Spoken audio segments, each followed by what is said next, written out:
Aslında kafamızdaki soru oldukça net. Bize çocukluğumuzdan beri her zaman şunu soruyorlar. Ne olmak istiyorsun? Ama burada bence yanıt vermemiz gereken şeylerin başında ne olmak istemiyoruz olmalı. Bu videoda size kendi hikayemden ve sürecin nerelere gittiğinden bahsedeceğim.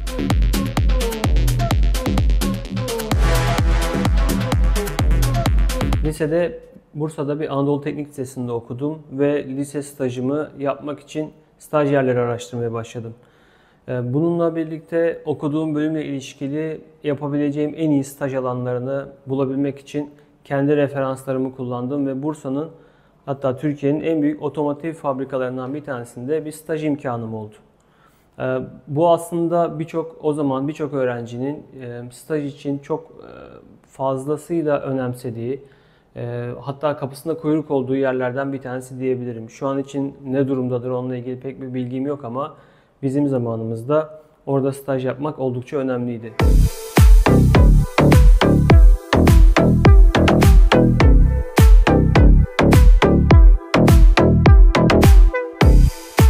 Lise stajımda 21 günlük bir staj sürem vardı ve bu stajı okul zamanları haricinde yazın yapmak durumundaydım. Bu bahsettiğim otomotiv fabrikasında bir yaz stajı ayarladım ve ilk staj günümde oraya gittim. Oraya herkes servisle ve belirli zaman aralıklarında gidiyor. Normal işçiler için 3 var diye bir yapı vardı. Beyaz yakalar ve belli başlı kadrolar için de normal mesai günleri vardı. Biz stajyer olarak oraya sabah yanlış hatırlamıyorsam 9, akşam 5.30-6 gibi bir mesaiyle gidiyorduk. İlk gün oraya bir otobüs ya da minibüsle gitmiştim, öyle hatırlıyorum. Çok büyük bir fabrika. Yani düşündüğünüzde olmak istediğiniz yer gibi geliyor aslında sizin için. Yüzlerce, binlerce insan, birçok robot, hayatınızda görüp göremeyeceğiniz çok değişik teknolojik cihazlar. Ve bununla birlikte tanışabileceğiniz, kendinize yeni ufuklar açabileceğiniz birçok kişiyle de tanışıyorsunuz. Tabii ilk gün girdiğimizde bize bir iş güvenliği eğitimi verdiler. Bundan sonra da bizi kendi okuduğumuz okulun bölümlerine göre ilgili alanlara gönderdiler. Ben de tabii bu fabrikaya kendi dayım vasıtasıyla girmiştim. Orada çalışıyordu ve o bana referans oluyordu. Söylediğim gibi yani bu tip büyük yerlerde referansla staja girmeniz gerekebiliyordu o zamanlarda. Benim de böyle bir imkanım olmuştu. Aslında bunu çok isteyerek ve koşa koşa gittiğimi net olarak söyleyebilirim. Staj sürem çok uzun değildi. 21 günlük bir süreydi. Bizi departmanlarımıza dağıttılar. Ve bizim için sorumlu bir kişiyi bizim başımıza atadılar. İlk günlerde oradaki alanları gezdik. Bize tanıttılar fabrikaları. Ben kalıp bölümündeki elektronik bakım atölyesine orada yönlendirilmiştim stajyer olarak. Ve orada bizim başımıza bir formeni atamışlardı. Devasa kalıpların arasından geçtik. O kalıplar ve robotlar çalışırken bizim için çok hayranlık verici bir yapıydı aslında. Yani izlerken böyle nutkum tutulduğunu hatırlıyorum çok net olarak. İlk gün orada o yapının bir parçası olmak beni çok mutlu etmişti. Ve sanki o yapıya aidiyetimi uzun yıllar sürdürebilecekmişim gibi ilk anda hissettim. Ama tabii sonrasında bu iş bir rutine bindi. Her sabah servise bin, oraya git, oradaki üzerine görevlendirilmiş işi yap. Tabii stajyer olarak şöyle bir negatif tarafınız oluyor. Tabii stajyer olarak oradaki görev tanımınız orada çalışan insanlara göre oldukça kısıtlı. Çünkü milyon dolarlık cihazlarla iş yapıyor insanlar. Büyük bir akış var ve bu akış içerisinde sizin yapacağınız herhangi kötü bir iş bütün akışı bozabilir. O yüzden size çok sınırlı seviyede bir izin alanı bırakıyorlar. Çok kısıtlı şeyler yapabiliyorsunuz. İlk günler çok eğlenceliydi. Yeni yerler, yeni insanlara tanıdık. Değişik geldi söylediğim gibi ama artık günler ilerledikçe ve iş daha da rutine girdikçe işte sabah git, akşam gel, sabah git, akşam gel konusu olmaya başladığından beri benim aklımda farklı şeyler oluşmaya başladı. Aslında bu videonun başlığında da söylediğim gibi ne olmak istersin değil, ne olmak istemezsinin cevabını orada bulmuştum.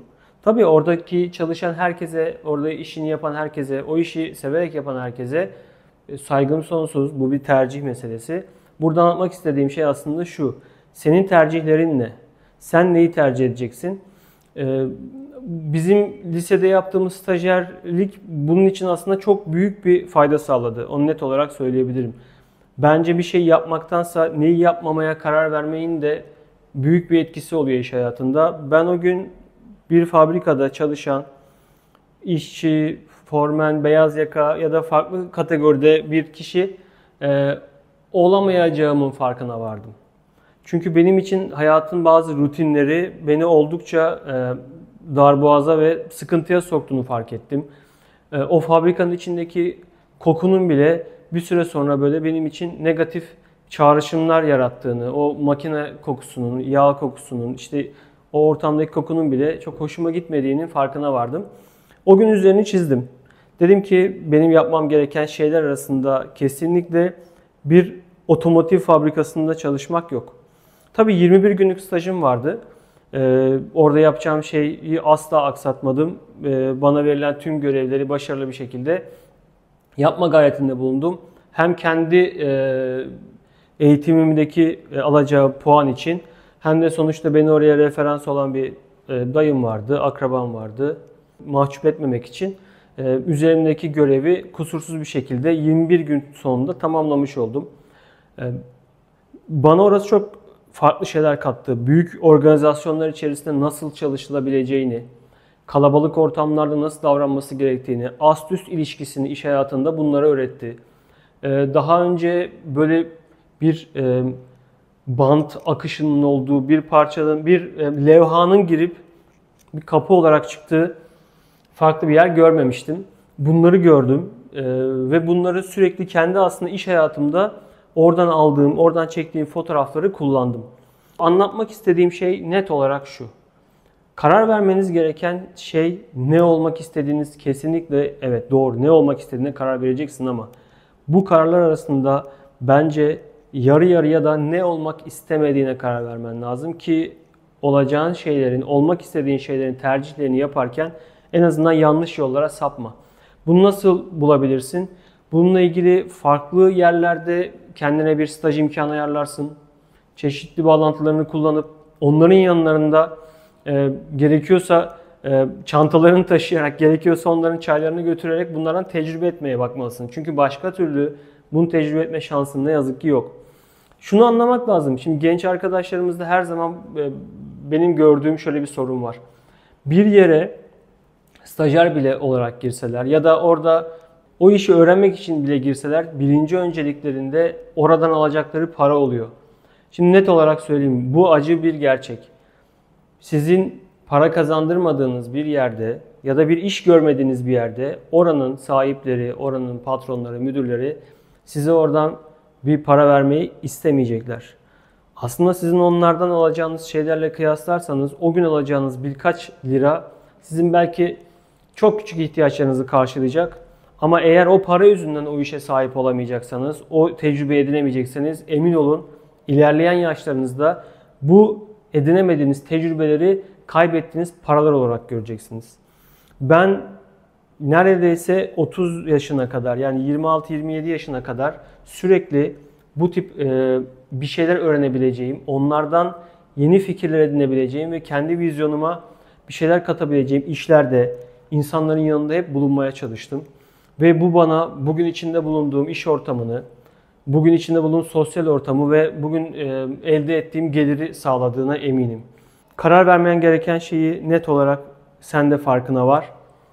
Ve günün sonunda bu kararlarını uygula.